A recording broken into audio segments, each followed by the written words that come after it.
The room went completely silent when my husband stood up and asked everyone to hear him out. I had been laughing only seconds earlier, proudly telling our friends that my ex still wanted me, still thought about me, and probably regretted letting me go. I expected my husband to laugh it off or pretend he hadn't heard me. Instead, he slowly placed his glass on the table, looked around the room, and said that before anyone judged him for what he was about to say, they needed to know the truth. My smile disappeared. My heart began pounding. Because deep down, I already knew that my careless words had opened a door I had spent years trying to keep closed. It was a bright Saturday afternoon, the kind where sunlight poured through the tall windows and made everything in the house look warmer than it really was. My husband, Arlen, and I had been invited to a garden party at the beautiful home of our friends, Marlo and Sienna. The backyard was filled with white chairs, colorful flowers, soft music, and tables covered with food.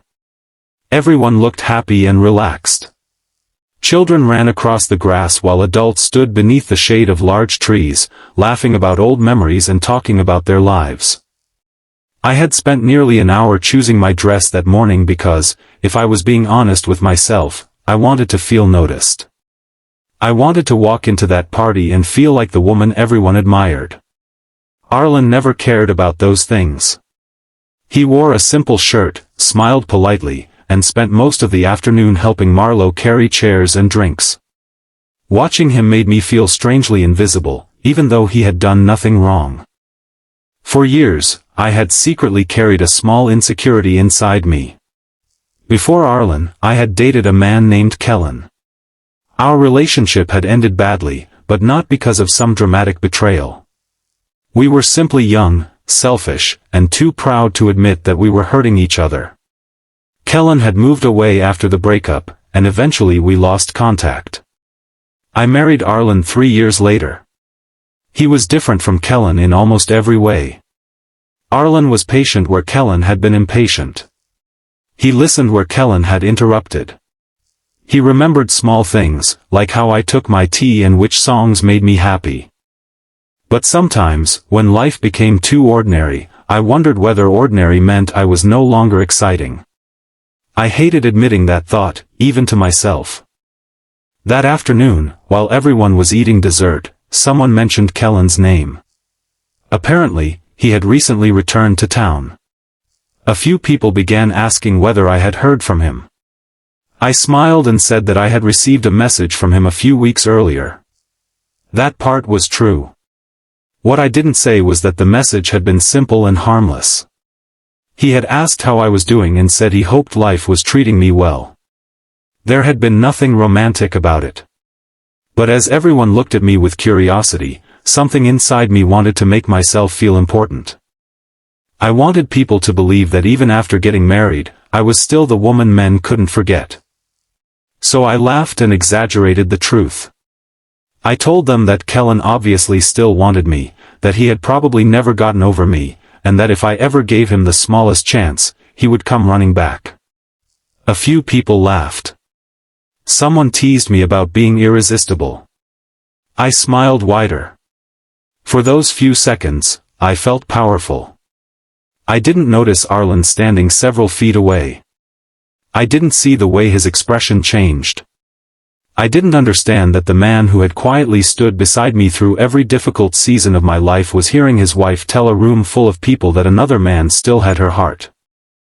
If you believe in kindness, second chances, and the power of love to heal what pride breaks, please take a moment to like this story, leave a comment, share it with someone who needs to hear it, and subscribe to Heart Kindness Tales. Because sometimes the people we hurt most are the ones who have loved us the most quietly. The afternoon continued, but something had changed. Arlen didn't confront me. He didn't embarrass me. He simply became quieter. I noticed him standing beneath the shade of an old oak tree, watching the children play. When I walked over and asked whether he was okay, he smiled and said he was fine. That smile bothered me more than anger would have. I knew Arlen well enough to recognize when he was hiding pain. Still, instead of apologizing, I told myself I had only been joking. I convinced myself he was being too sensitive. I even wondered why he couldn't simply be proud that other people found his wife attractive. Then Marlowe raised his glass and suggested everyone gather around the long outdoor table for a group toast. People moved their chairs closer together. The sunlight had begun to soften, but it was still a beautiful daytime afternoon, with golden light resting over the garden. I sat beside Arlen. He barely looked at me. When someone jokingly asked whether I really believed Kellen wanted me back, I laughed again and said that some people never know what they've lost. That was when Arlen stood. He didn't raise his voice. He didn't slam his hand on the table. He simply stood with a calmness that made the entire group stop talking. He looked at everyone and asked them to hear him out before anyone said anything else. I felt my stomach tighten. He told them that what I had said about Kellen was not exactly the truth. Everyone turned toward me. My face became hot.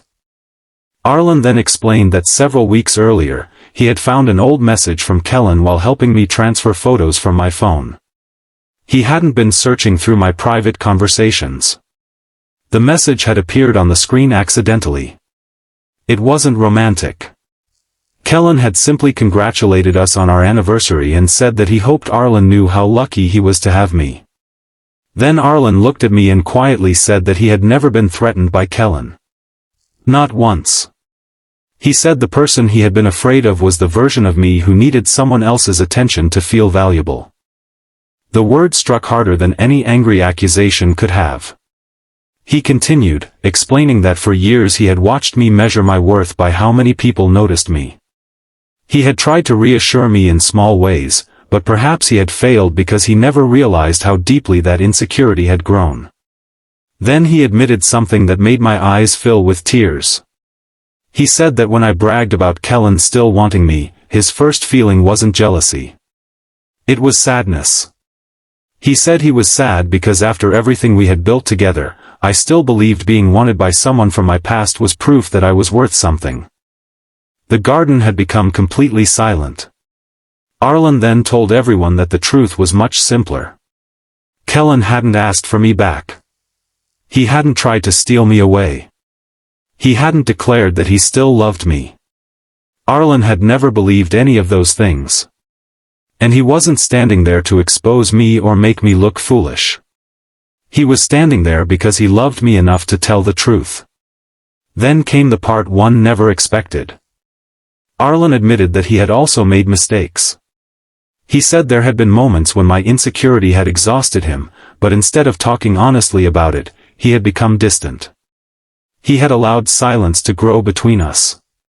He had assumed that because he loved me, I should automatically feel loved. He realized now that love wasn't only about staying. Sometimes love meant explaining what was hurting before resentment became permanent. I couldn't hold myself together anymore. I looked around the table and suddenly saw the afternoon differently. The laughter, the sunlight, the beautiful garden, the people watching us, it all seemed far away. I remembered every time Arlen had waited for me outside a difficult appointment, every time he had brought me breakfast when I was too tired to cook, every time he had defended me when I wasn't in the room. I remembered how he had never once compared himself to my past. And I realized I had been comparing him to it all along. I stood up slowly and apologized. Not the kind of apology people give because they want the uncomfortable moment to end, but the kind that hurts because it forces you to admit something ugly about yourself. I told Arlen that I had bragged because I wanted to feel desirable. I wanted everyone to believe I still had power over someone from my past. But the truth was that I had been trying to convince myself of it. I told him I had mistaken attention for love. Arlen didn't immediately reach for me. He simply looked at me with tired eyes and said that he didn't need me to be desired by everyone. He needed me to understand that I was already loved. That sentence broke whatever pride I had left. I walked around the table and stood in front of him. For a moment, neither of us moved. Then I reached for his hand. He held it. Not dramatically. Not like something from a movie. Just firmly enough to tell me that despite everything, he was still there.